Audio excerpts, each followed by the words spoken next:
Olá a todos, eu sou o Alê, estamos iniciando mais um programa Condomínio Sustentável. Não se esqueça de se inscrever no nosso canal e de compartilhar o conteúdo.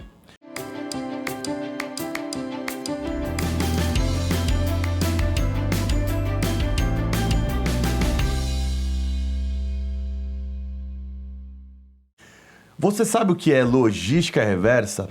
Esse tema já está sendo bem difundido aí nos meios de comunicação, mas agora, avançando na temática, o que seriam os créditos de logística reversa? E como verificar se eles realmente são reais? Para falar desse tema, convidei aqui Fernando Bernardes, meu parceiro, fundador da Central de Custódia. Obrigado pela presença, Fernando. Boa tarde, muito obrigado pelo convite, Ale. É muito importante estar aqui no Condomínio Sustentável e tentar trazer para a população, de forma didática, o que é esse instrumento da Política Nacional de Resíduos Sólidos, que é a logística reversa, e como, por meio dele, a gente vai trazer adicional para a cadeia da reciclagem, já que a gente tem muitos materiais recicláveis ainda chegando nos locais inadequados no nosso país. Legal. Bom, começando, me fala um pouco como está essa realidade da gestão dos resíduos no Brasil. Isso é um ponto muito interessante da gente discutir. Primeiro dado é o que? O Brasil gera cerca de 84 milhões de toneladas de resíduos por ano. Esse é um dado da Associação Brasileira de Limpeza Pública. Desses 84 milhões, nós temos mais de 40% ainda chegando em lixões, que são aqueles locais inadequados de disposição final, ou seja, que trazem risco ao meio ambiente, risco principalmente à saúde pública quando as pessoas que estão ali ao entorno desse ambiente entram em contato com a água ou com o solo ali contaminado. Isso não é o aterro sanitário que você está falando, é lixão a céu aberto. Isso, é lixão a céu aberto. Então, mais de 40% dos municípios do país ainda contém lixões. Esse é um dado que a gente que vive em cidades melhores estruturadas não temos conhecimento. Porque é muito interessante, a gente coloca a sacolinha do lixo na frente de casa e ela desaparece. É mágica, mas acontece uma gestão de resíduos por trás disso. Agora, um outro dado que é muito importante a gente conscientizar o público é que o quê? 33,6% desses resíduos são resíduos recicláveis. Então imagine se todos nós conseguíssemos separar corretamente os resíduos, a gente estava falando de uma redução de 30% de problemas com a destinação final inadequada. Por quê? Esses materiais seriam coletados como programas, como o do Grupo Muda, por exemplo, e levaria ele até o descarte correto. E aí eu acredito que a logística reversa, que é o tema da nossa discussão, é uma das partes desse grande trabalho que começa no descarte do produto que eu consumo na minha casa. Legal. E eu não sei se eu peguei, mas quanto que é reciclado do lixo todo no Brasil? Esse dado é 4% apenas. 4%. Então, dos 84 milhões de toneladas que são geradas por ano, apenas 4% são recicladas, sendo que a gente teria um potencial de reciclar 33,6%, que são a parcela reciclável dos nossos resíduos domiciliares. E aqui é interessante a gente entender um pouco sobre as frações dos nossos lixos. Então, de 100% do que a gente gera, 50% é orgânico, 33,6% é material reciclável e o restante é rejeito. A gente está falando em torno de 16% a 17%. O que seria o orgânico que você disse? O orgânico a gente está falando de casca de frutas, de alguns vegetais, de tudo aquilo que é in natura que a gente está cozinhando ali, consome e acaba descartando nos resíduos. O reciclável são as embalagens, basicamente, sacos, caixas de chocolate, sacos de arroz, entre todos os produtos embalados que a gente consome no dia a dia. Legal. E o rejeito é aquilo que não tem como aproveitar. São as fraldas, os absorventes, papel higiênico, são coisas que elas são contaminadas e a gente não conseguiria aproveitar. Legal, legal. E isso é uma dica que fica para vocês, pessoal, de ter a nomenclatura correta, né? Tem muito morador que fala reciclável e orgânico. O que seria orgânico, né? O orgânico não é que não é o não reciclável. A gente tem duas frações. O orgânico, ele diz aí, então, que a gente aprendeu na escola. Resto de comida, resto de fruta, né? E tem outras embalagens que aí não são recicláveis. Então, quando você for passar essa informação, o síndico, conselheiro, para as pessoas aí do condomínio, passar dessa maneira, recicláveis, não recicláveis e orgânico. né? Porque aqui tem duas frações. Quando você fala orgânico, uma pessoa olha e fala assim, ah, mas fralda não é resto de comida. E vai lá e coloca no reciclável, né? Então fica já essa dica aqui. E Fernando, bom, e tem alguma legislação, né, para tentar mitigar essa problemática? Tem, nós temos uma legislação que ela é de 2010, que é a nossa Política Nacional de Resíduos Sólidos. Para quem quiser um pouco mais a fundo, é a Lei 12.305 de 2010, a lei federal. E aí nós viemos tendo uma série de legislações auxiliares. Tivemos o decreto que regulamenta essa Política Nacional de Resíduos e, mais recentemente, em 2022, nós tivemos 2 decretos que regulamentam esses temas, que foi o decreto 10.396, que trouxe uma série de aspectos regulamentando principalmente essa parte da reciclagem. Inclusive, o decreto traz que a coleta deveria ser tríplice, como o Alexandre bem colocou. Nós temos a coleta dos recicláveis, a coleta dos orgânicos e a coleta dos rejeitos. Perfeito. Então a gente tem 3 frações, porque a parcela orgânica a gente também conseguiria reaproveitar, como as compostagens. Muitos moradores talvez tenham as composteiras em casas ali, os minhocários, que é uma tecnologia muito importante. Em abril nós tivemos o decreto que institui o CREA de reciclagem, que também é um decreto que regulamenta a Política Nacional de Resíduos Sólidos, que é o decreto 11.044. Legal. E o que fala essa lei, a Política Nacional de Resíduos Sólidos? Que ela obriga o quê? Proíbe o quê? A Política Nacional de Resíduos Sólidos, ela traz a figura da responsabilidade compartilhada. Eu gosto muito de tocar nesse ponto. O que é responsabilidade compartilhada? Começa com nós, cidadãos, na hora que nós vamos descartar os nossos resíduos, descartar da forma correta. Então, a responsabilidade começa com a gente, que compra os produtos e descarta ali os restos dos alimentos ou então as embalagens. Então, o primeiro elo da cadeia é a nossa educação ambiental. Legal. E a gente tem vários dados muito ruins. A educação ambiental no Brasil, para essa parte de segregação na origem, é muito fraca. Eu tenho um dado do município de Campo Grande, no estado do Mato Grosso do Sul, Perfeito. Que a gente fez um estudo. 11% apenas da população aderia à coleta seletiva. Ou seja, a prefeitura está dispondo ali os caminhões de coleta, passando porta a porta, e apenas 11% das pessoas aderiam a essa coleta seletiva. E o que acontece? Isso é um grande custo que a prefeitura, que o poder público tem, e faz com que menos materiais cheguem para as cooperativas e associações de catadores, o que traz uma inviabilidade para toda a cadeia. Então perceba, Lê, o elo mais importante somos nós nas nossas casas fazendo a destinação correta. Depois disso, a responsabilidade compartilhada, a gente tem a responsabilidade dos comerciantes, Perfeito. Que deveriam disponibilizar pontos de entrega voluntária para nós, consumidores, levarmos esses produtos e embalagens de volta. Aí varejo, supermercado, atacadista, o comércio em geral. Tá. Depois disso, nós temos os distribuidores. Qual é a função dos distribuidores nessa cadeia? Eles deveriam pegar os materiais desses pontos de entrega voluntária e devolver aos fabricantes e importadores. Tá. E os fabricantes e importadores, esses sim, devem dar a destinação adequada para esses materiais. Legal. Então, os fabricantes e importadores devem destinar para a indústria da reciclagem ou então para os aterros sanitários, quando não tem mais forma de reciclagem, para fazer esse descarte correto ou reinseri-lo no ciclo produtivo. E aí, por exemplo, vamos falar, vai um fabricante de vinho, né? A maioria do vinho consumido aqui no Brasil, sei lá, é chileno, argentino, será europeu. Quem paga essa conta? Essa é uma grande pergunta, Ale, que o decreto 10.396 foi bem categórico nisso, porque ele trouxe o quê? Essa responsabilidade do fabricante não é só do fabricante, ela é do fabricante e do importador.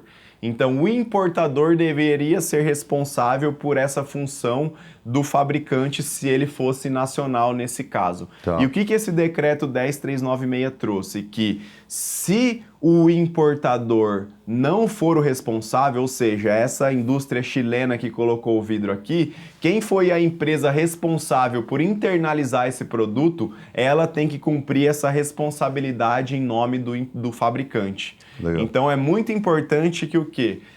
O importador e o fabricante internacional, vamos dizer assim, ele tem as mesmas obrigações e competências do que o nosso fabricante nacional. Porque senão a gente teria uma falta de isonomia no mercado, né? Então, só retomando, as empresas são obrigadas a fazer essa logística reversa, certo? Mas elas têm que recolher o produto dela, então o cara, sei lá, indústria de vinho, ele tem que pegar essa garrafa de novo? Como que funciona isso?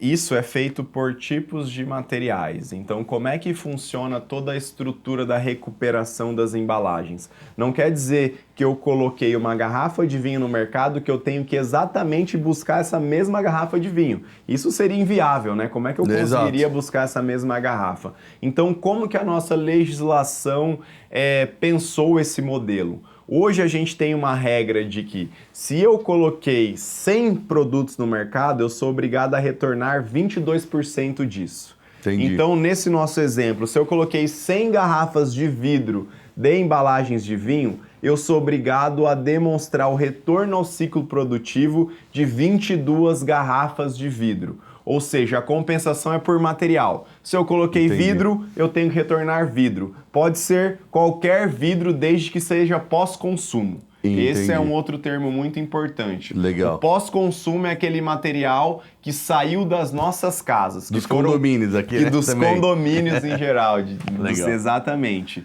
E aí é essa lógica. Se eu coloquei papelão, papel, plástico, metal ou vidro, eu preciso retornar 22% desses materiais. Isso é legal para você que está nos assistindo, porque você pode ser o dono de uma indústria, né, fabricante, e que não são só indústrias grandes, né, Fernando? Exato. Né? Pode ser uma indústria pequena, média ou grande que tem que fazer a logística reversa, certo? Certo, correto. E isso principalmente impacta no seu licenciamento ambiental. Hoje, diversos órgãos do país não entregam mais licenças ambientais de operação se a indústria não comprovar o cumprimento da logística reversa. Exato, o caso da CETESB aqui no estado de São Paulo, né? Se não tiver a logística reversa, não sai o documento de licenciamento, né? E é muito importante que essa comprovação é anual. Então, anualmente, essa indústria precisa comprovar que ela retornou 22% de tudo aquilo que ela colocou no mercado. Tem muita gente que nem está sabendo ainda disso, né? Às vezes é pego de surpresa com um e-mail ali da CETESB. A gente tem muito marketing sustentável, de economia circular, mas eu acho que falta talvez programas como esse que a gente tenta trazer uma linguagem mais clara e mais coerente com a realidade da legislação e não mais uma linguagem de venda de um produto. Legal, legal. Então você estava falando de logística reversa, né, que os fabricantes então são obrigados a executar esse plano. Tem você falou das metas, né, falou dos percentuais, mas tem um prazo para aumentar esse percentual? Como que funciona? Em abril desse ano, esse ano é um ano, parece que mudou aí toda a história, né? Nós tivemos o Plano Nacional de Resíduos Sólidos, 12 anos após a Política Nacional de Resíduos, ele foi publicado somente agora. Demorou 12 anos, tem toda essa discussão, mas o importante é que hoje nós temos um Plano Nacional de Resíduos Sólidos e que nós trazemos uma série de diretrizes e metas para os próximos 30 anos. Então, o que acontece? Essas metas de recuperação de logística reversa, elas começam a aumentar gradativamente. Então, esse ano é 2022, em 2024 passa para 30% e chega até 2040 em 50%. Ou seja, 50% de tudo que as indústrias colocam no mercado, elas vão ser obrigadas a retornar esse material para o ciclo produtivo. Então imaginem um adicional e a responsabilidade que nós temos em cada vez mais fazer esse descarte de forma correta. E aí uma coisa, queria saber assim, por exemplo, você falou de embalagens que a gente tem na nossa casa, mas são só aquelas lá, papéis, plásticos, vidros, ou outras especiais também entram nessa lei? Pilhas, lâmpadas, eletrônicos, como que funciona? A logística reversa é de produtos e embalagens. Então, a embalagens é um tipo de logística reversa. Perfeito. Agora, na Política Nacional de Resíduos, a gente tem um rol de produtos que estão dentro da obrigação de logística reversa. Como você citou, pilhas e baterias, lâmpadas, embalagens de agrotóxico, pneus, baterias de automotivas. Então, a gente tem um rol de produtos eletroeletrônicos que devem ter a sua logística reversa também instituída. Então a embalagem é uma parte delas. Por que é interessante a gente dar um destaque para a embalagem? Porque é ela onde você tem, querendo ou não, o maior custo no poder público. Perfeito. Porque hoje tem esses estudos que mostram que de 50% a 70% de todo o material reciclável que é gerado nos condomínios são embalagens. Então, basicamente, é uma logística reversa que impacta diretamente na gestão das nossas casas, dos nossos condomínios. Pô, que legal, legal. E tem um percentual já de quantas as empresas já se adequaram à logística reversa ou não? Tem algum dado? Esse dado a nível nacional ainda não existe, mas tem alguns dados estaduais. Hoje a gente tem 5 estados que estão na liderança desse tema, que já criaram regulamentações específicas. Perfeito. Que é o caso de São Paulo, Mato Grosso do Sul, Rio de Janeiro, Paraná e o Piauí. Perfeito. O Piauí é um exemplo muito interessante, porque ele publicou um decreto regulamentando a logística reversa em janeiro de 2022, e agora que eles tiveram o primeiro cadastro de indústrias, 4.000 indústrias registraram no estado do Piauí que eles precisam cumprir logística reversa lá. Porque esse é um fator de ser destacado, que a indústria não precisa estar no estado do Piauí para cumprir logística reversa lá. Se ela mandou um produto fabricado na filial dela aqui em São Paulo, mas esse produto chegou no Piauí, ela é obrigada a cumprir essa logística reversa no estado do Piauí. Isso é uma coisa importante. Então, por exemplo, eu tenho uma fábrica aqui em São Paulo e eu vendo para o Brasil inteiro. Eu não tenho que compensar minha logística reversa só aqui em São Paulo, então? Não. A logística reversa é compensada na origem. Então, se essa embalagem foi descartada em determinado estado, você precisa cumprir a logística reversa nesse estado. Ou seja, você tem que operacionalizar uma coleta, investir em uma cooperativa, uma associação no estado que essa embalagem foi descartada. Legal, bacana. E o que seria o crédito de logística reversa? O crédito de logística reversa é uma das formas de cumprimento da logística reversa. Então, tem programas estruturantes que estruturam coletas em condomínios, Perfeito. Criam essa adicionalidade, criam pontos de entrega voluntária, e tem outros programas que eles vão e adquirem resultados daquelas estruturas já estabelecidas. Perfeito. Então, por exemplo, eu tenho lá uma cooperativa que já está bem instituída e está comercializando esses materiais recicláveis. Esse comércio de material reciclável, ele é lastreado em uma nota fiscal. Ou seja, tudo que é comercializado no Brasil precisa ser emitido uma nota fiscal. Legal. Essa nota fiscal, ela virou um crédito, ela vale um crédito. Qual que é o objetivo disso ali? É trazer uma adicionalidade para aquele material vendido. Eu gosto muito de usar o exemplo do vidro. Tá. O vidro é comercializado a 5 centavos o quilo, em estados mais longe das indústrias recicladoras. Sim. Só que a nota fiscal desse comércio de vidro chega a ser comercializada por 20 centavos o quilo. Então, Ou seja, o valor do material mais o valor do crédito faz com que o vidro valha, então, 25 centavos. Perfeito. O que mostre que ele tem uma viabilidade agora a partir desse adicional de valor pelo crédito. Legal, legal. E só para contextualizar, pessoal que às vezes não sabe, o que são as cooperativas, né, de triagem? Porque é para onde vai esses materiais, certo? Uhum.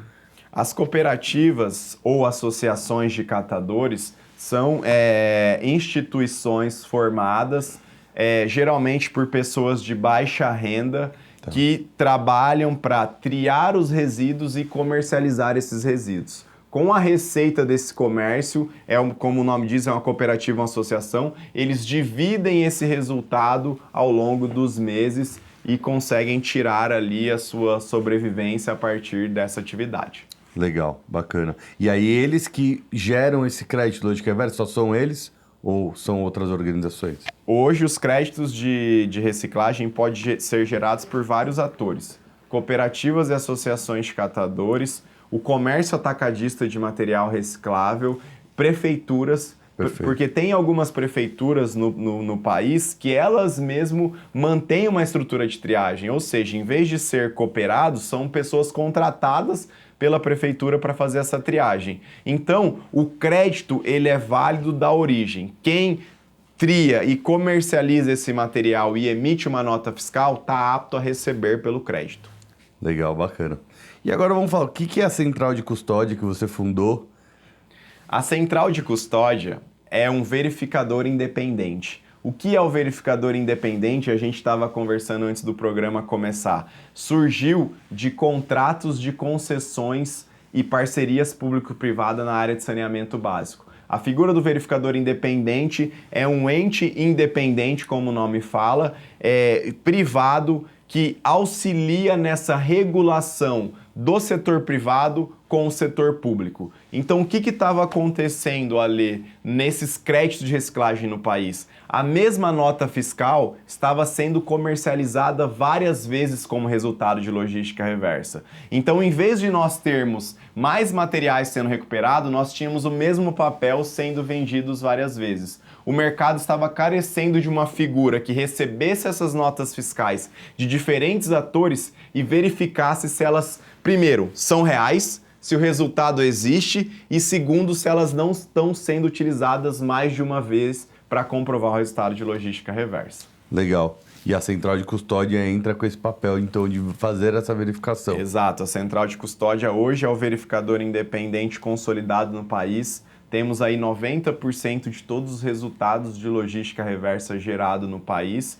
E é um trabalho que não é apenas a verificação de uma nota, mas é um trabalho de colaboração, de engenharia, que envolve todos os programas e entidades gestoras que executam a logística reversa. Esse é um outro tema, talvez, um outro conceito de entidade gestora ou programa. São todas empresas que são contratadas pelos fabricantes para executar a logística reversa. Por quê? Um grande fabricante, a função dele é produzir esse copo aqui, não é ir atrás do material reciclável. Lógico. Então, esse fabricante contrata uma entidade gestora que vai até os condomínios, vai até os locais e estruturam uma coleta, estruturam uma triagem, emitem a nota fiscal e entregam esse resultado para a indústria recicladora. O decreto 11.044 trouxe que é mandatório agora você passar essa nota fiscal por um verificador independente para ela conseguir emitir o crédito. Legal. Então, esse processo auxiliou muito em todo o trabalho. E aí de agora, logística. isso, por exemplo, para ter o licenciamento ambiental, é obrigatória a verificação independente também? É obrigatória a verificação independente. Então, é obrigatório o cumprimento da logística reversa, é obrigatório contratar um programa ou executar sozinho, mas é muito difícil executar sozinho, porque as empresas têm o know-how de fazer esse trabalho, e essas entidades gestoras desses programas são obrigadas a contratar um verificador independente, porque é um terceiro garantindo que esse resultado foi feito. Porque o que acontecia, Alexandre? É a mesma coisa de que eu querer te vender esse copo e eu falar, Alexandre, esse aqui é o melhor copo do mundo. Ele está produzido, ele é sustentável, ele é reciclado. Então, é você me vendendo uma coisa, eu comprando, nós dois queremos o mesmo objetivo e vamos falar que é bom. Agora tem um terceiro garantindo que essa transação existiu e que esse resultado retornou ao ciclo produtivo. Que é o que você comentou, que é muito parecido com o crédito de carbono, né? E isso já deu muito problema, né? Isso.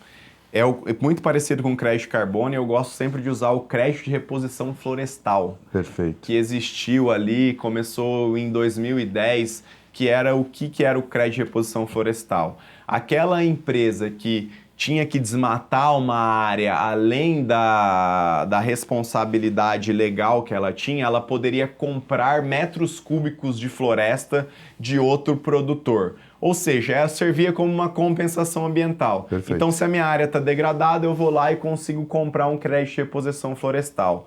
Esse crédito de reposição florestal tinha um valor enorme, porque as pessoas de fato compravam créditos e tinham florestas asseguradas dentro desse crédito como lastro. A partir do momento que esse crédito começou a ter um comércio solto, sem uma verificação independente, sem uma forte fiscalização do Estado, isso fez com que o valor do crédito caísse muito. Então, um crédito era comercializado a cerca de R$300 quando surgiu, passou hoje, eu vi o valor recentemente, eu acho que está em torno de R$4 a R$5 o metro cúbico. Nossa. O que aconteceu? Esses R$4 e R$5 por metro cúbico não sustenta mais uma floresta de pé. Então, é um mercado que ele perdeu a segurança. E perdeu a confiabilidade, né? Isso. E o que acontece? O meu trabalho de verificação independente é um trabalho de confiança. E qualquer setor que necessita de investimento, e o Brasil precisa de investimento em infraestrutura de reciclagem, tem que ter confiança. Nenhum investidor vai colocar dinheiro no mercado que não tenha segurança, que não tenha validações, que não tenha verificações. Legal. Então, sem confiança, a gente faz com que esse crédito vá lá para baixo e mostre que não tem adicional de valor. É o exemplo do vidro. Imagina se o vidro fosse vendido a 5 centavos e o crédito valesse 1 centavo. Não ia mudar nada a lógica. Exato. Você precisa trazer adicional de valor através dos créditos. Legal, muito bacana. Então, fica a dica, pessoal. Então, acho que extrapola a questão da coleta seletiva no seu condomínio, mas para vocês que estão nos assistindo, que são empresários ou que trabalham em uma indústria, para saberem que agora é obrigatório, né? A indústria, seja de pequeno, médio ou grande porte, fazer a logística reversa. E se vocês forem adotar essa medida, que é mandatória, sempre ir atrás da informação de quem está prestando esse serviço para vocês, se tem uma verificação independente e se esse crédito vai ser validado. Porque às vezes vocês contratam uma empresa e depois vai chegar ali, bater na CETESB e vai voltar este resultado, né? E não vai passar você não vai conseguir o seu licenciamento ambiental.